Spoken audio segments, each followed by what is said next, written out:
Kami dari Sedekah Rombongan Korwil Rembang, Sedekah Rombongan sejak tahun 2011 didirikan oleh Kang Sabtuari dan teman-teman, masuk Rembang pada tahun 2013, tepatnya awal bulan Januari. Sedekah Rombongan adalah lembaga filantropi jalanan yang saat ini sudah menjadi lembaga resmi, dan tentu saja pada bulan Agustus 2022 ini SR Rembang mendampingi sekitar 24 pasien dengan berbagai macam penyakit. SR Rembang melayani beberapa pasien dari wilayah Kabupaten Rembang, sebagian wilayah Kabupaten Tuban bagian barat, dan juga Kabupaten Blora.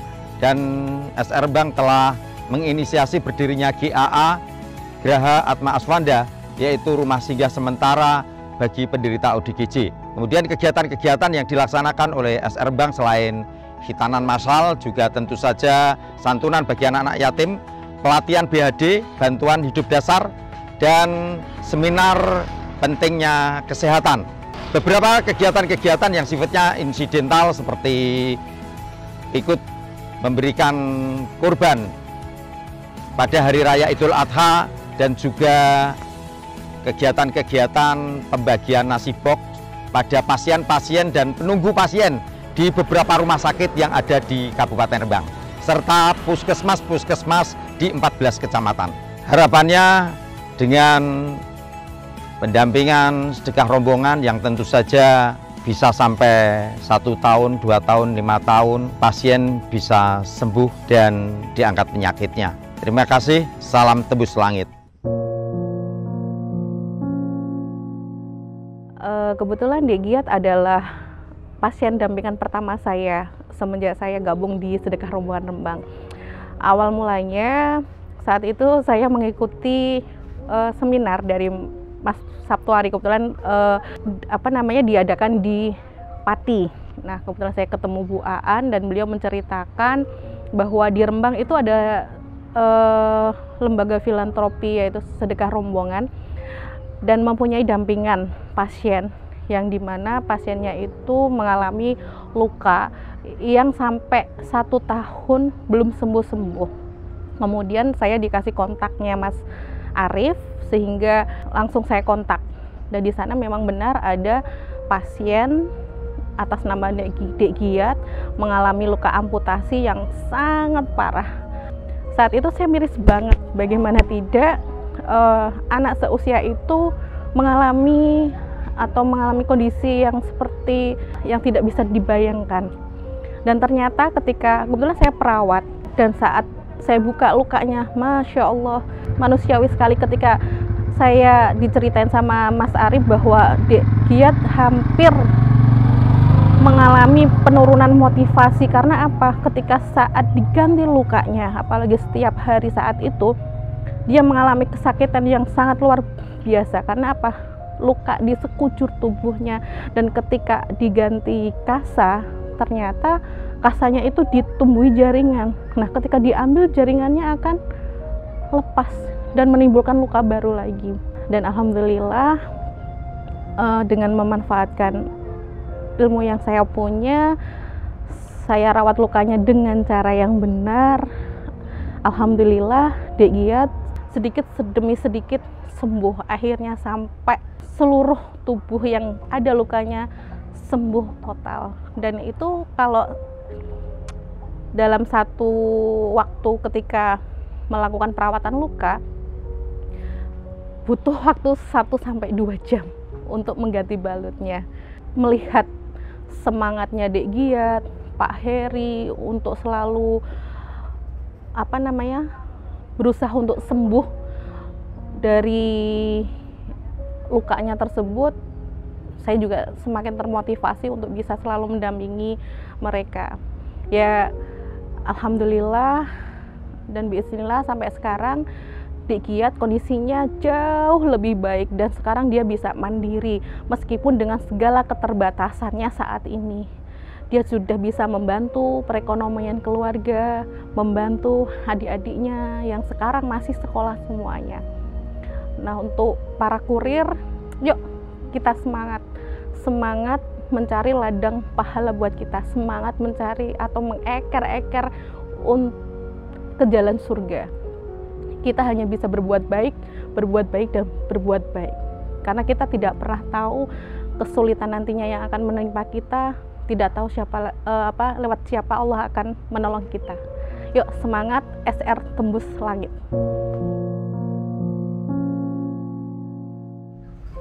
Mas Arif serta rombongan datang ke rumah dan membantu pengobatan Mas Giat sampai akhirnya ya sampai sekarang, baik pengobatan, obat-obatan, bahkan banyak kurir-kurir yang membantu.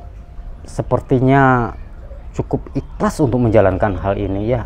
Akhir kata ya saya mengucapkan banyak terima kasih kepada seluruh jajaran SR ya, dari pusat hingga ke daerah-daerah, terutama sekali ya emang yang saya kenal di sini akhir-akhir ini ya Bu Vivi ya.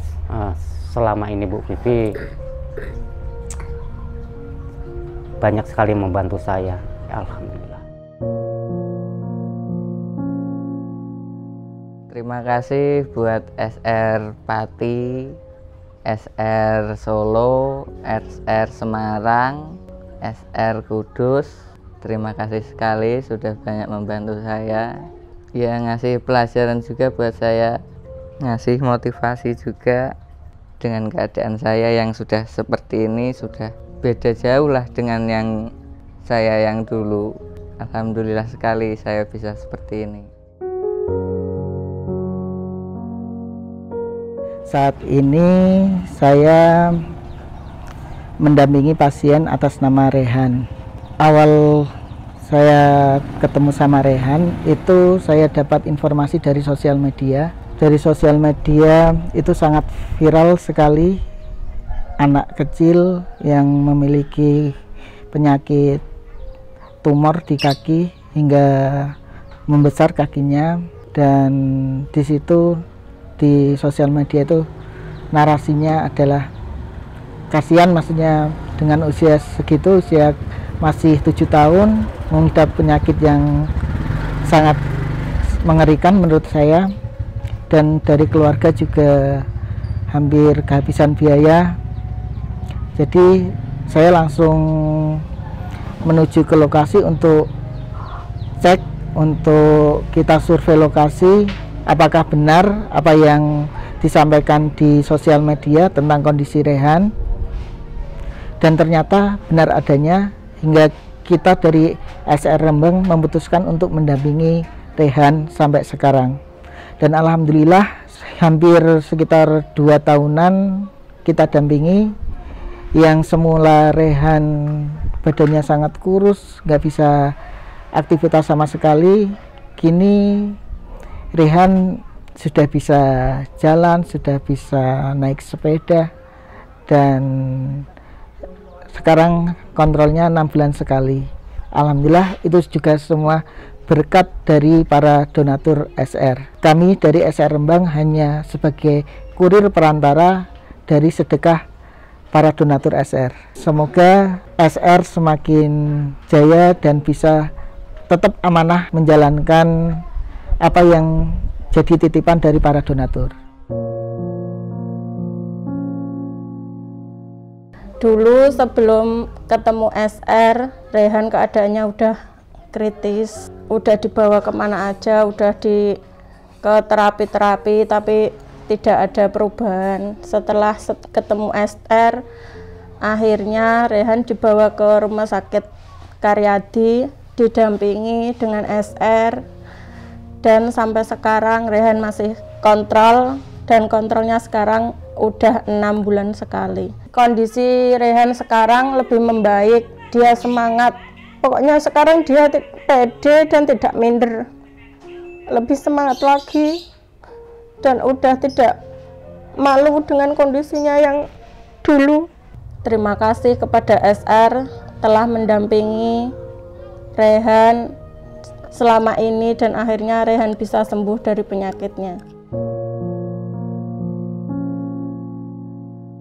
Di antara pasien-pasien yang kami dampingi, Salah satunya adalah pasien ODGJ dan juga anak-anak penderita B20 atau HIV.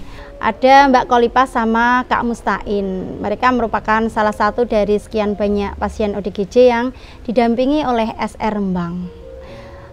Istimewanya Kolipah dan Mustain ini mereka sama-sama pasien ODGJ. Waktu itu kita temukan mereka kapan Pak? 2016. Awal-awal kami ngurir itu kami ketemu dua-duanya. Jadi Mbak Kolipah itu juga ODGJ yang kami dampingi. Kak Mustain juga ODGJ yang kami dampingi. Kebetulan mereka sering ketemu ketika sama-sama ambil obat di tempat kami. Terus akhirnya karena sering ketemu itu kisah istimewa terjadi. Mereka jatuh cinta. Jadi kalau menikah apa yang akan terjadi gitu kan. Tapi kita juga nggak bisa membiarkan mereka melakukan sesuatu yang di luar yang sangat mengkhawatirkan. Akhirnya keluarga besar dua-duanya kami temukan, oke lah kita nikahkan mereka. Dan jadi kita pendampingan itu mulai mereka sakit terus sampai mereka menikah. Karena menikah kan akhirnya Mbak Kolip ini hamil. Terus melahirkan juga. Masa-masa mendampingi Mbak Kolip hamil sampai melahirkan itu Masya Allah luar biasa. Paling menegangkan ya Pak ya, paling menegangkan itu ketika Mbak Kolip hamil. Sampai melahirkan itu proses hamil sampai melahirkan itu Masya Allah. Jadi anak dari pasangan ODGJ ini alhamdulillah cowok. Anaknya aktif luar biasa. Jadi mendampingi pasien ODGJ ini nggak seperti pasien-pasien yang lain. Mereka spesial, agak spesial karena faktor pola pikir, faktor kejiwaan mereka yang nggak stabil. Nah itu juga yang menjadi latar belakang kami untuk sampai sekarang masih memperhatikan kondisi anak mereka. Jadi kami berpikir tidak mungkin kondisi mereka itu untuk mengasuh seorang anak. Makanya sampai sekarang pun SR masih tetap mendampingi anak dari Mbak Kolipah sama Kak Mustain ini. Pasien selanjutnya adalah Dek Devi, pasien B20 yang kami dampingi mulai dari 2017 sampai sekarang. Awal mula ketemu Dek Devi itu sebenarnya yang sakit ibunya. Kami ketemu dengan ibunya waktu di Puskesmas Sedan. Dia sakit parah tapi tidak memiliki jaminan kesehatan dan juga tidak memiliki biaya untuk berobat. Nah, Ibu Dek Devi ini juga nggak tahu kalau dia sakit B20. Baru ketika dokter memberitahu bahwa dia sakit B20 itu dia kaget luar biasa, kok bisa aku sakit begini. Nah, pendampingan SR mulai dari ibunya berlanjut ke Dek Devi yang anaknya ini, karena kami memikirkan apa ya waktu itu melihat kondisi dari mbahnya Devi ini benar-benar memprihatinkan. Sementara untuk anak B20 seusia itu dia membutuhkan nutrisi, dia membutuhkan suplemen obat untuk dia bisa terus bertahan. Jadi SR mendampingi Dek Devi untuk itu. Terus juga ada kondisi yang karena pedesaan ya Mas ya, jadi warga sekitar Devi itu begitu tahu bahwa Devi ini penderita B20 itu langsung dikucilkan. Dia tidak boleh bermain dengan teman-temannya, dia tidak bisa mengaji lagi.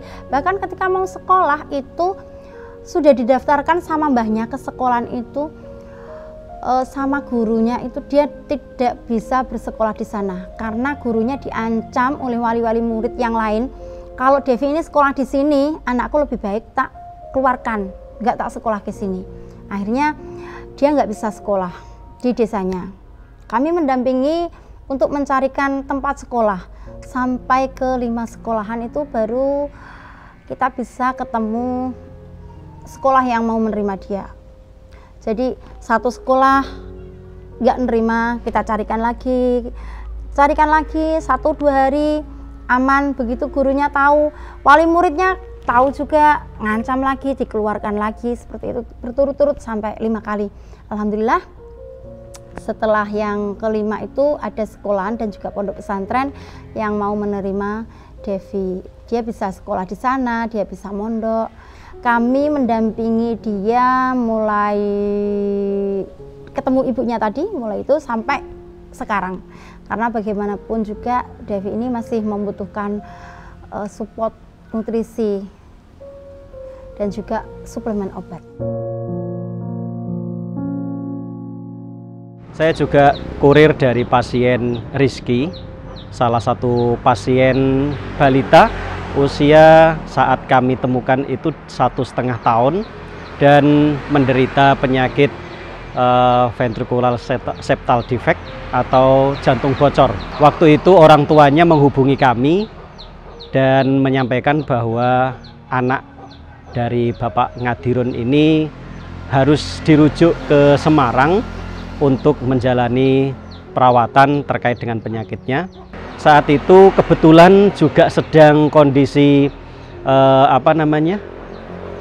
ngedrop, sehingga tangan, jari-jarinya, kemudian juga bibirnya itu sampai berwarna biru gitu. Nah, akhirnya kami ajukan ke SR dan alhamdulillah langsung disetujui.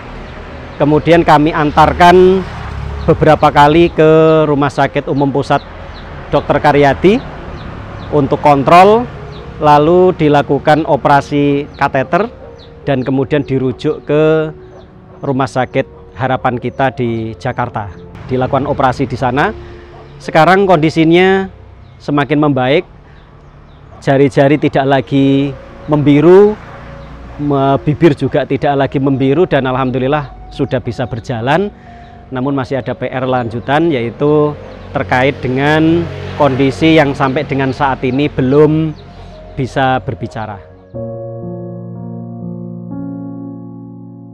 Pertama kali saya mengetahui anak saya KJB itu badannya panas, suhunya tinggi. Terus saya bawa ke Sedan, diperiksa sama Pak Dokter Joko. Katanya ada kelainan di jantungnya, itu jari-jarinya membiru.